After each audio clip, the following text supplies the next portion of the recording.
우크라이나 수도 키예프 외곽에서 우크라이나 정부군과 러시아군 간의 교전이 벌어지고 있습니다. 키예프 함락도 배제할 수 없는 긴박한 상황인데요. 푸틴 러시아 대통령의 속셈은 무엇인지, 서방의 제재가 푸틴의 야망을 꺾을 수 있을지 짚어보겠습니다. 최성훈 한국외국어대 노학과 교수 나오셨습니다. 교수님 어서 오십시오. 네, 안녕하십니까. 네, 지금 우크라이나 현재 시각이 지금이 뭐 새벽입니까? 밤입니까? 지금?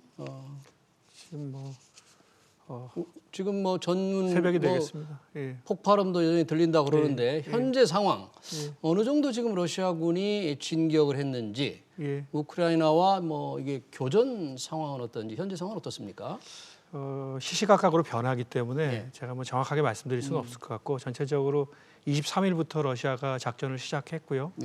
그리고 북쪽에서는 벨라루스를 통해서 키예프로 공격을 하고 있고 그리고 이제 동쪽에서는 돈바스 지역이라고 그러죠. 이 동부 지역을 중심으로 해서 공세를 벌이고 있고 또 남쪽에서는 이 크림반도에서 공격을 하고 있습니다. 그래서 뭐 미사일도 발사하고 또 공습도 하고 상륙 작전도 펼치고 있고 우크라이나 주요 도시에 대한 공격도 하고 있습니다. 네.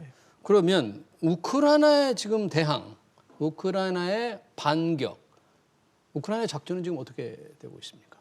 그러니까 우크라이나 군도 뭐 적극적으로 이제 대응을 하고 있고 또 대통령도 젤렌스키 대통령도 결사항전을 또 호소를 했습니다. 예비군도 징집하고요. 이제 그런 상황이라서 아직까지는 계속 러시아가 완전히 키예프를 장악하지는 못한 것 같습니다. 네, 이제 우크라이나 나름대로 뭐 이 젊은 남성들의 출국을 금지하고 국가 총동원령을 내렸다는데 이 푸틴 대통령의 이 속셈 어디까지 우크라이나를 점령하려고 할 건지 어떻게 예상을 하십니까? 이게 이제 좀 좁혀서 이번 군사 작전의 목표가 뭔지를 좀 봐야 될 것 같습니다. 공식적으로 이제 제시한 목표는 돈바스 지역의 주민들을 보호하기 위해서 우크라이나의 탈군사화 그리고 탈나치화라고 그랬습니다. 탈군사화와 탈나치화. 여기서 말하는 탈군사화는 우크라이나 군 자체를 무력화시켜서 동부 지역에 대한 안보 위협을 없애겠다는 겁니다. 명분이 그렇습니다. 탈나치화라는 것은 푸틴 대통령이나 이제 러시아의 그 지도부들이 우크라이나의 민족주의적인 친서방적인 지도부들을 나치에 비유를 했습니다. 계속해서. 그럼 지금 우크라이나 젤렌스키 대통령의 그 지도부 그룹을 그렇게 보는 겁니까? 네, 그렇죠. 파시스트 또는 나치라고 이렇게 표현을 했습니다. 그래서 결국에는 탈나치화라는 것은 지도부의 교체를 의미하는 것 같습니다. 정권 교체, 정권 전복이네요. 네네. 그래서 이제 키예프가 타격이 되는 것이고 키예프가 목표가 또 되는 것이고요. 또 다른 한편으로는 이 돈바스의 미승인국 두 국가를 22일 날 승인하지 않았습니까? 그래서 이 국가들의 경계가 어딘가에 대한 질문이 있었습니다. 기자회견에서 이 두 공화국들하고 조약을 체결한 이후에 자치공화국들. 체결한 이후에 질문이 있었는데 그 질문에 그 두 공화국이 독립을 선언할 당시의 국경이라고 했습니다. 그건 어딘가요? 그러면 지금보다 한 2배 정도가 넓은 영토가 됩니다. 과거에 우크라이나 내에서 루간스크주하고 도네츠크 주 자체의 행정적인 범위를 뜻합니다. 지금 현재는 정부군에게 밀려서 원래 독립을 선언했던 영토의 약 3분의 1 정도밖에 차지를 못하고 있거든요. 그게 2014년인가요? 네, 맞습니다. 그래서 이제 그 영토의 수복과 그다음에 정권의 교체 그리고 우크라이나 군의 무력화 이 세 가지가 일단은 기본적인 목표 같고요. 이번 작전에 조금 더 그러니까 제가 사실은 이 전면전이 될 가능성이 낮다라고 전망을 과거에 했기 때문에 전면전이 될 가능성이 낮다. 네, 낮다라고 제가 계속 전망을 했기 때문에 제가 좀 조금 더 만약에 그렇다면 확대가 되면 어디까지 되겠냐. 미국 같은 경우에는 푸틴이 여기서 그치지 않을 것이라고 경고를 계속 하고 있습니다. 이것은 무엇을 의미하냐면 우크라이나의 서쪽 그리고 그러니까 몰도바가 있는데 이 몰도바의 동쪽 지역에 또 미승인국이 하나 더 있습니다. 친러 미승인국. 그게 어떤 겁니까? 이게 이제 러시아어로는 프리드네스트로비에라고 하고 영어로는 트란스니스트리아라고 합니다. 트란스니스트리아라는 지역이 있습니다. 그 지역이 대표적인 친러 지역이거든요. 여기도 몰도바로부터 분리 독립을 주장하는 곳입니다. 그래요. 그래서 이곳까지도 확대할 생각이 있는지에 대해서는 아직도 미지수입니다. 이제 22일 이후에는 예. 현지의 전문가들도 전면전의 가능성을 당초에 낮게 봤거든요. 예. 그래서 20일 이후에는 아무도 이 결과를 알 수가 없다라고 이야기합니다. 네. 말씀하신 대로 러시아가 우크라이나에 탈나치화를 한다면 키예프를 점령하고 현재 우크라이나 정부를 전복시켜야만 푸틴의 지금 전략이 완성되는 거 아니에요? 맞습니다. 그렇게 된다면 네네. 그렇게 하는 쪽으로 지금 가고 있는 네, 것 그렇습니다. 예, 예, 예. 그러면 지금 서방 국가들 이런 러시아 진격에 대해서 군사적 대응은 못 하고 있는 거죠? 어떻게 지금 대응하고 있습니까? 일단 기본적으로는 이 군사적 대응은 없는 것이죠. 사실 지금 나토의 그 병력 배치라는 것은 나토 회원국 범위 내에 머물러 있습니다. 미국도 공식적으로 파병이 없다라고 얘기했었죠. 파병이 없다. 예, 이거는 우크라이나 자체가 나토의 회원국이 아닙니다. 그렇죠. 그렇죠. 그러니까 나토에 대한 어떤 안보 공약이 없는 것이고요. 그렇기 때문에 러시아가 지금 공격하지 않으면 나토에 가입을 하거나 더 강한 안보 공약이 생기면 어렵다고 판단했던 것 같습니다. 예. 그래서 서방은 경제 제재를 택한 것이죠. 예. 그러니까 서방은 미국, 유럽은 우크라이나 분쟁, 군사 분쟁에는 관여를 할 수 없는 거네요. 네, 관여를 하지 않으려고 하는 관여를 것이죠. 하지 않겠다. 네네네. 그러니까 푸틴이 대통령이 저렇게 밀고 들어가는 거네요. 네, 그렇죠. 그리고 이미 바이든 대통령이 이번 러시아가 22일 즈음에 이제 완전히 계획을 변경했을 때 예. 군사적 시위만으로 목표를 달성하려고 하다가 방향을 전환했을 때 그 이전에 파병은 없다라고 분명히 공언을 했습니다. 네. 미국이 독일에 네. 추가 파병을 한다 그래서 뭔가 군사적으로 하지만 그거는 나토 회원국들을 보호하기 위한 것이고 예. 우크라이나를 지원해서 싸우겠다는 건 아니다. 그렇죠. 그리고 러시아가 엄포를 놨죠. 여기에 이제 방해가 되면 예. 가만두지 않겠다는 가만두지 이런 않겠다. 으름장을 놨죠, 사실. 예. 예. 그러면 군사적인 어떤 대응 제재가 어렵다면 지금 경제 제재를 계속 발표하고 있지 않습니까? 네네. 어떤 경제적인 제재의 내용 예. 어떤 게 좀 지금 핵심을 이루고 있나요? 지금 현재의 경제제에 대해서 눈에 띄는 것은 예. 사실 별로 없습니다. 아 그래요? 예, 굳이 있다라면 독일의 노드스트림 2 중단이 있겠는데. 천연가스 그 파이프라인. 네네네. 근데 이제 노드스트림 2는 사실 가동된 적이 없거든요. 아직도 심사 과정에 있는 것이었습니다. 가동된 적이 없는 것을 유예하는 것이기 때문에 예.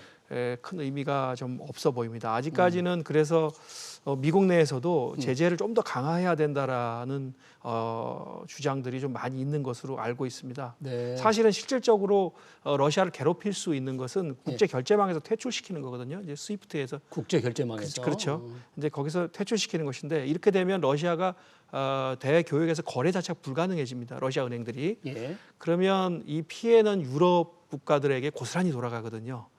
천연가스 가격 거래가 이제 불가능해질 것이고 가스 가격이 급등하게 될 것입니다.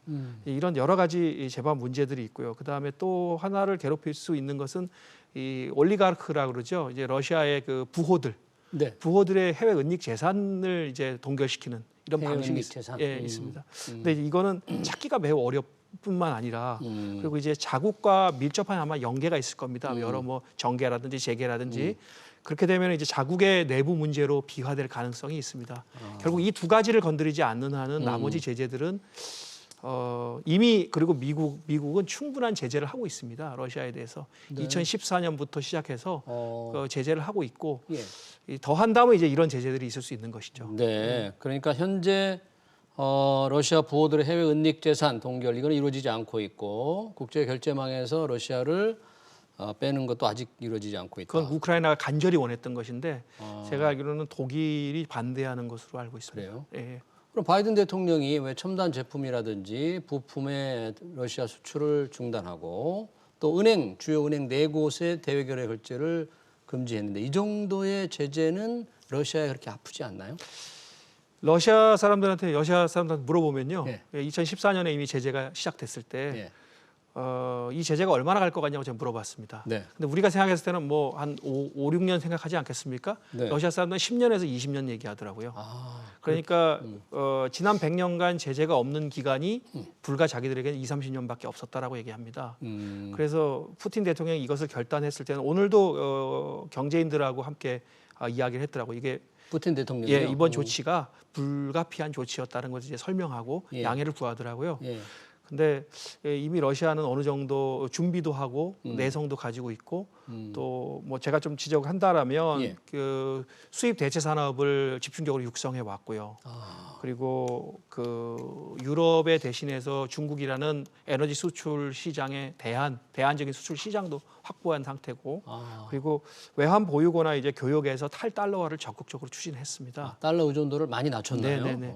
그런 면들도 있고 또 일단 러시아의 전략 자체가 군사적 시위만으로는 목적 달성이 어렵다고 그러니까 나토의 동진을 저지할 수 없다라고 판단을 했기 때문에 네. 일단은 초강수를 둔 것 같습니다. 그러니까 이런 제재를 감수하고서라도 강수를 두고 아마 나토와의 협상을 기대하는 것 같습니다. 아, 그러면 교수님 보시기에는 이런 서방의 제재가 러시아에 그렇게 큰 부담과 충격과 피해를 주지 않는다면 어떤 선에서 어떤 합의랄까 어떤 선에서 국제 간에 이런 타결이라고 그럴까 그런 게 어떤 해법이 있을 수 있겠습니까 이게? 일단은 저도 이제 이 전쟁 상황을 전하면서 참 착잡한 심정이거든요. 예. 사실은. 근데 지금 이 상황에서 우크라이나 간절히 원하는 서방의 지원이 군사적 지원이 사실 없는 상황에서는 우크라이나가 얼마나 버틸 수 있느냐, 또 러시아의 군사 작전이 얼마나 신속하게 끝날 것이냐의 문제로 보입니다. 유감스럽게도 예. 사실 그렇게 되면 나토의 동진 문제라든지 아니면 우크라이나의 향후의 그 운명이라든지 이런 걸 가지고 미국과 러시아가 협상을 하게 될 것 같습니다. 네. 일단은 블링컨 국무장관이 러시아의 오산을 방지하기 위해서 군사적 접촉을 희망한다라고 했습니다. 이건 이제 결국에는 미국이 조금 뒤늦었지만 러시아하고의 물밑 접촉을 시작하려고 하는 것 같다는 생각도 좀 듭니다. 네. 네. 우리 정부도 러시아의 우크라이나 침공 강력히 제재하면서 이 다른 나라와 함께 제재에 동참하겠다 이렇게 얘기를 했지 않습니까? 네네네. 우리가 러시아 제재할 수 있는 방법, 수단 어떤 게 있나요? 사실 이게 굉장히 어려운 문제인데요. 네. 한국 같은 경우에는 미국과 동맹 관계도 또 있고 네. 우리가 이제 한반도 문제 해결하는 데 있어서 러시아가 또 중요한 하나의 행위자지 않습니까? 네. 그러다 보니까 우리가 크림반도 병합 시에도 인정하지 않겠다라고 얘기를 했지만 제재는 하지 않았습니다. 2014년에도 예, 예. 제재를 안 했군요. 일본 같은 경우에는 제재를 하긴 했지만 굉장히 솜방망이 제재를 했습니다. 예. 그래서 우리도 사실은 러시아의 그 무력을 이용한 주권 국가에 대한 공격 자체는 용인될 수 없는 것은 분명합니다만은 우리가 제재를 하는 건 좀 신중을 기해야 될 것 같고 미국과도 충분한 협의가 필요할 것 같고 또 다른 나토 국가들의 제재도 참고를 해서 분명한 유감을 표현하고 제재를 하되 우리 기업에게 최대한 피해가 되지 않는 방법을 현명하게 잘 찾아보고 또 반드시 좀 조심스럽지만 러시아에게도 사전에 이 상황을 통보를 해주는 것이 맞다고 봅니다. 예, 그러니까 제재에 동참하겠다 하되 예. 좀 우리 기업들의 피해를 최소화하기 위해서 예. 러시아에도 조금 뭐 이렇게 알려준다거나 예. 또 미국과 보조를 맞춰 나가야 된다. 예. 참 어려운 입장이겠네요, 우리 정부가. 예. 아마 곤혹스러울 것으로 예상됩니다. 네, 잘 알겠습니다. 러시아의 우크라이나 침공 관련 동향 잘 들었습니다. 지금까지 재성훈 한국외대 노학과 교수였습니다. 네, 고맙습니다. 감사합니다. 네.